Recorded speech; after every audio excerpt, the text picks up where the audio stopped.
Hello, everyone. Want to take a minute to go over the week 2 critical thinking issue assignment, right? So want to make sure that you've gone through the information in both chapters 2 and 3 before you try this assignment. It is a file submission assignment, so you'll need either a Microsoft Word document or a Google Doc, Open Doc, PDF, something like that. Easiest way is to just use the file that I've attached to these assignment instructions so that you can use this right here. You just type in your answers, but whatever way works for you, okay? But we're going to be looking at the critical thinking issue from the end of chapter 3, which was perspectives on free speech zones on college campuses, right? So you want to read sort of the introductory information, right? Then, that's number 1, just read the introductory information at the beginning of that section. Then I want you to read the first article, Feigning Free Speech on Campus, right, by Greg Lukianoff, and then answer these 3 questions. So what type of organization is FIRE, and what was Lukianoff's purpose in writing this letter to the editor? In what ways do college campuses restrict students' freedom of speech? And then, according to Lukianoff, why is freedom of speech important on college campuses? Okay. Then you're going to read the second article, Reasonable Limits Are Good, by Robert J. Scott. You're going to answer these 3 questions. According to Scott, what is the primary purpose of free speech zones? Second question, what are the benefits of having free speech zones? Third question, on what grounds does Scott argue that free speech zones are consistent with the First Amendment and with democratic principles?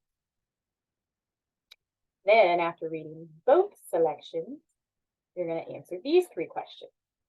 Evaluate Lukianoff's and Scott's arguments for and against free speech zones on college campuses.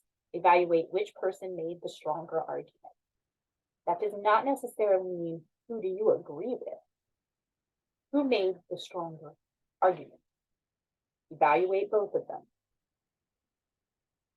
The First Amendment of the Bill of Rights states, Congress shall make no law abridging the freedom of speech or of the press, of the right of the people peaceably to assemble to petition government for a redress of grievances.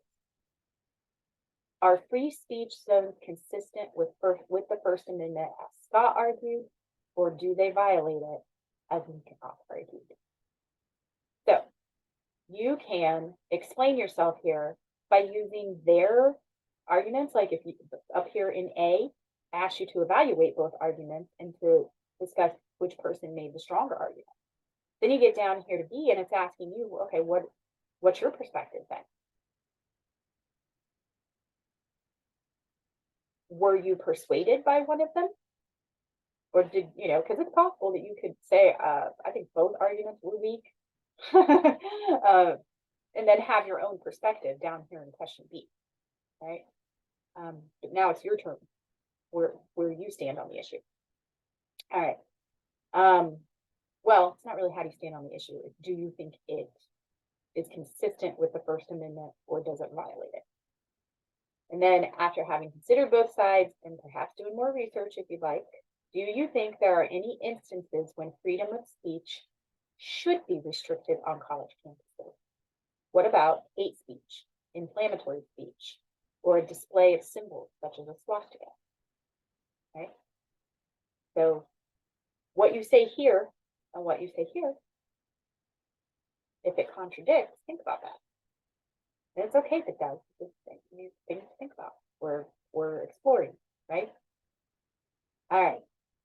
Do your best on this. If you have questions, reach out. Otherwise, just try to have it in by Sunday night.